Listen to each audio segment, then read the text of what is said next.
अस्सलाम वालेकुम viewers, welcome back to my YouTube channel drama reviews. आज की इस वीडियो में हम आपके साथ शेयर करेंगे ड्रामा सीरियल बादशाह बेगम की मुकम्मल कहानी के बारे में। ये ड्रामा काफ़ी कॉम्प्लिकेटेड है, देखने वालों को काफ़ी मज़ा आने वाला है। जो कि कॉम्प्लिकेटेड ड्रामास देखते हैं उनके लिए खासा इंटरेस्टिंग ड्रामा है। इस ड्रामे में जितने भी करैक्टर्स दिखाए गए हैं वो तकरीबन सारे जो हैं वो गेम्स ऑफ थ्रोन से रिलेटेबल हैं। पाकिस्तान में ऐसा ड्रामा पहली बार आया है जहाँ पर सब के सब एक गद्दी के पीछे भागे जा रहे हैं। जिस तरह गेम्स ऑफ थ्रोन में दिखाया गया है कि एक सीट के पीछे सब भाग रहे हैं, इसी तरह यहाँ पर भी यही चीज़ दिखाई गई है कि गद्दी के पीछे सब भाग रहे हैं। जिसमें बादशाह बेगम है।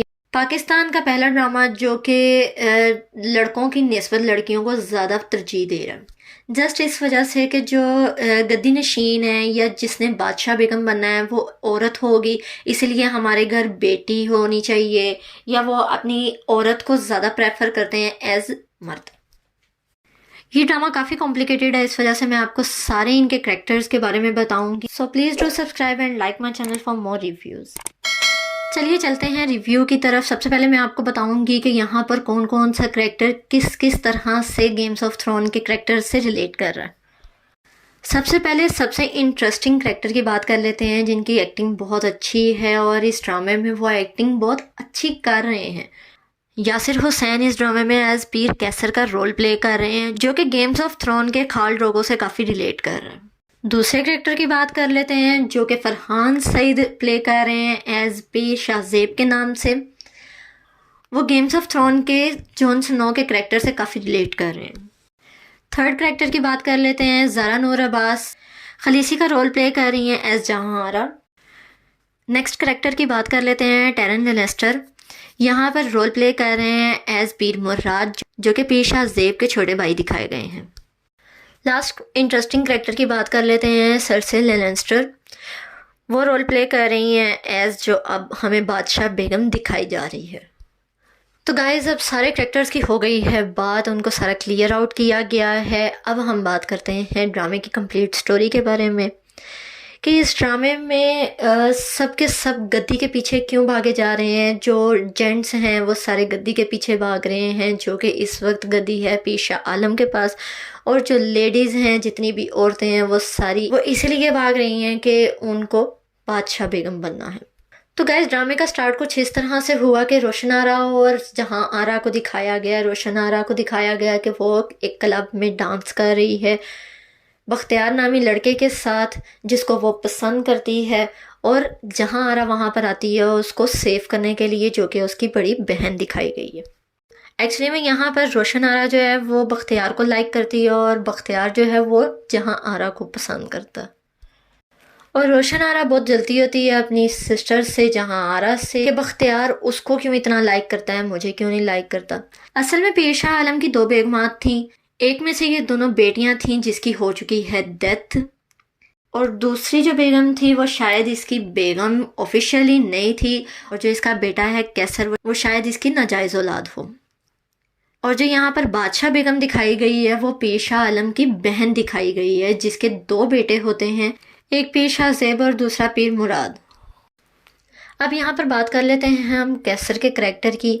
यहाँ पर कैसर बनने वाला है बाप, जो कि प्रेफर कर रहा है कि मैं बेटी का बाप बनूं। वो इस वजह से ये प्रेफर कर रहा है कि कल को मेरी बेटी जो है वो बादशाह बेगम बने। जैसा कि यहाँ पर आपने देखा कि उसकी बेगम की डिलीवरी का काफ़ी इशू हो रहा था, तो वो डॉक्टर को घर ले आया, कहीं किसी गैर मर्द की नज़र मेरी बेटी पर ना पड़ जाए, कि मतलब बादशाह बेगम वही सिर्फ बन सकती है जिसको किसी गैर मर्द ने कभी देखा ना हो। लेकिन इस ड्रामे में एक इंटरेस्टिंग बात जो कि छुपी हुई है और आगे चल के आपको पता चलेगी कि असल में कैसर के यहाँ बेटी नहीं बेटा पैदा हो जाता है, लेकिन वो अंदर ही अंदर ऐसे एक गेम चलाता है कि सबको जाहिर करता है कि मेरे यहाँ बेटी पैदा हुई है, उसके लिए जश्न मनाता है, उसके लिए मिठाइयाँ बांट रहा होता है।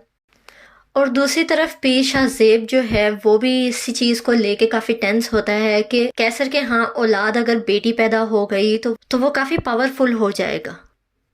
इसी सोच को लेकर वो अपनी माँ यानी कि बादशाह बेगम के पास जाता है और जुलेखा नामी लड़की से शादी करने का मुतालबा उसके आगे रखता है। लेकिन यहाँ पर बादशाह बेगम कुछ इस तरह की दिखाई गई है कि वो खुद अंदर ही अंदर बहुत ज़्यादा एहसास कमतरी का शिकार है कि कोई और मेरी गद्दी या मेरी सीट ना ले ले। वो इस वजह से उसको अपने बेटे को इनकार कर देती है कि मैंने अभी तुम्हारी शादी नहीं करनी। अब जैसे लेटेस्ट एपिसोड में आपने देखा कि बख्तियार जहांआरा को प्रपोज कर देता है। अब जहांआरा इस चीज़ को एक्सेप्ट तो कर चुकी है कि वो बख्तियार से मोहब्बत करती है, लेकिन वो उसके आगे यस का आंसर नहीं दे रही, क्योंकि उसको पता है कि रोशन आरा जो है वो बख्तियार को पसंद करती है। अब यहाँ पे रोशन आरा को तो पता चल चुका है कि बख्तियार ने उसको प्रपोज किया।